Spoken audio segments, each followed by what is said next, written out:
Hello everyone, I just thought I'd make another little video following on from the one I made a couple of days ago really, about turning points, in your life. Forks in the road that make you go one way and perhaps you could have gone another way. This one is from when I was 17 or 18, no 17 going on 18, and I'd left school and I'd gone to work at a local company called George Coins. They were steel stockholders, metal stockholders, and I got a job in the sales office. Nothing special, just doing quotes for customers and taking inquiries on the phone and helping them price jobs up. Mainly engineering companies, builders, maintenance departments for big companies, that's the type of thing. And I've been there about a year, was doing okay. There was two sales offices. There was one that did tube and pipe, and there was one that I was in that did sections and plates and sheet. And thought I was doing okay, and I'd been there getting on for a year, and I began to realise that my boss, there was only two of us in the sales office, my boss and the director, they were becoming a little bit disappointed with my progress. I'd got a few new accounts, only small ones, nothing special. The director only used to come in once or twice a week, and his catchphrase was, "Have you got any new accounts, John?" I like his catchphrase that he said every time he came in. So I was becoming aware that there was a little bit of disappointment in my performance. And then I was in the sales office one day and took an inquiry, and it was from a company in Sheffield, quite a large company as well, a big engineering company, and some of them we were aware of. We'd never sold them much. Certainly a target customer that we would like, because they were a big user. So took the inquiry, and it was their head buyer, Mr. B. I'll call him Mr. B to protect his identity, if he's still going. Probably isn't. And he said he'd been let down by his usual supplier. He needed some material delivered urgent the following day. Did we have it in stock? It was a particular spec, particular size of metal that he needed, dead urgent. And we did have it, as it happens. I knew we were in Sheffield the following day anyway, so that delivery wasn't a problem.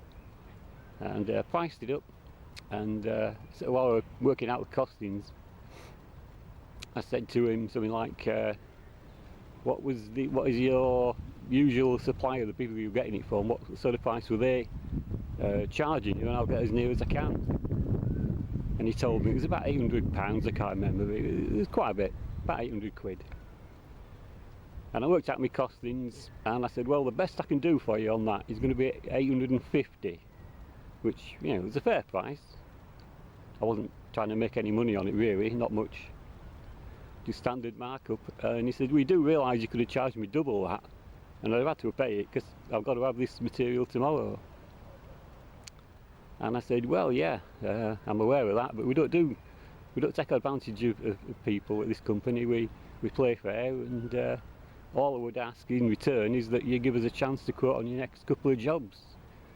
That come across your desk. If you can let us quote on them, that's all I can ask. And that was that. Boss found out about it, that I'd sold him this material for 850 quid. He said, oh, well done. Congratulations, that's good. Anyway, the following day, Mr. B from Sheffield, he phoned up. I thought, oh crikey, what's gone wrong? Initial reaction. And he said, oh, thanks for delivering that material, we're working on it now, we're not going to let our customer down. Thanks so much for that. And I said, no, it's a pleasure, it's what we're here for, we help people out when we can, our customers. He said, what I'd like to do is send you a list through on telext. That tells you how long ago it was. No email, no internet back then. I'll send you a list on the telex machine of our monthly usage, and with all the costings on what we normally pay, and if you can get close to those costings that we normally pay, or close to them, I'll give you the business on a rolling contract, a monthly rolling contract. Now this was pretty big because it was a big engineering company in Sheffield, used a lot of material. And he sent you through, and I went through it with my boss. My boss was heavily involved at this stage now, and we went through it together and made sure I didn't make any mistakes. And we come up with our prices, and I telexed them back, and I phoned him up about an hour later. He says, "Yeah, I'm just looking through your list." He says, "Yeah," "You're a bit expensive a bit more expensive than he normally pays on some items, but he says, yeah, if you can alter those prices on a monthly basis, a monthly rolling contract, I'll give you the business." Whoa, fantastic. I mean, it wasn't a great markup, but it was a big volume, you know, it was going to be a lot of money for our company. Plus it'd increase our buying power as well, you know, we could get our prices down just for the sheer volume of material we'd be taking. So everything was going well. My boss was really pleased, director was really pleased with me. I thought, yep, this is good, this is great. But then he said, Mr. B, so when it started going wrong, he said, what I'd like to do is just call in tomorrow and see you, just for a 10-minute chat, 10-minute walk around your warehouse. The expression that he used is, well, I just want to make sure that you're just not a couple of blokes working out of a garage somewhere. He'd heard of us, but he'd never been to our works or anything, didn't know much about us. So I checked it with my boss, and he said, yeah, no problem, 10:30 tomorrow morning, fine. Great, I'll see you then. And he said, I'll bring my order number. Anyway, following morning came. I hardly slept a wink that night, so excited. Following morning came, and I got to work, and it was about just before 9 o'clock, usual time. And I got to work, and my boss wasn't there, which was unusual. And then the phone rang, and it was my boss. And he said he had a problem with one of his kids overnight, and his wife had taken the kid to A&E or something along those lines, and he was having to look after the other kid, and he couldn't get into work until about midday. Yeah, he said ring Mr. B in Sheffield before he sets off, and apologise to him, let him know what's happened, and could it make it later in the day or the following day.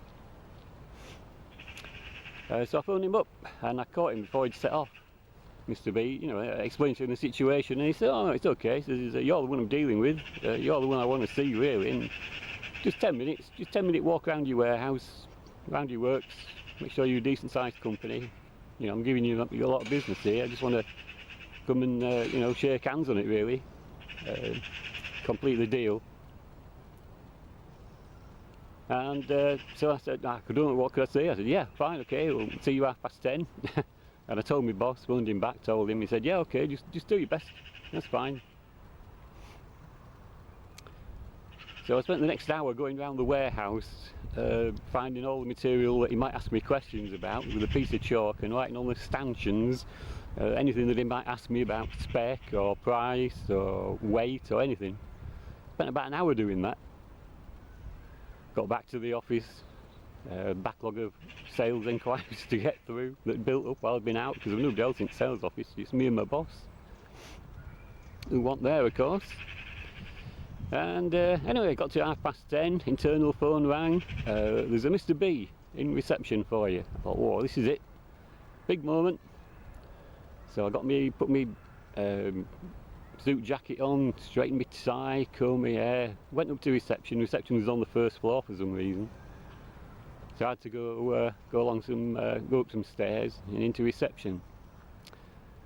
Now, what happened next, in the next minute, has remained with me well over 40 years. 40 years, and I can remember it. I can close my eyes and picture it as though it happened only yesterday, and it was 40 years ago, over 40 years ago.